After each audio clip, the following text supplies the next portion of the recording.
இந்த கல்லின் மேல் என் சபையை கட்டுவேன், பாதாளத்தின் வாசல் அதை மேற்கொள்ளாதே.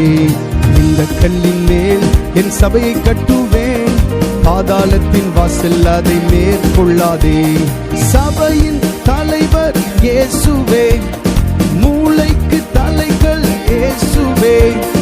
சபையின் தலைவர் இயேசுவே, மூளைக்கு தலைகள் இயேசுவே. அல்லேலூயா.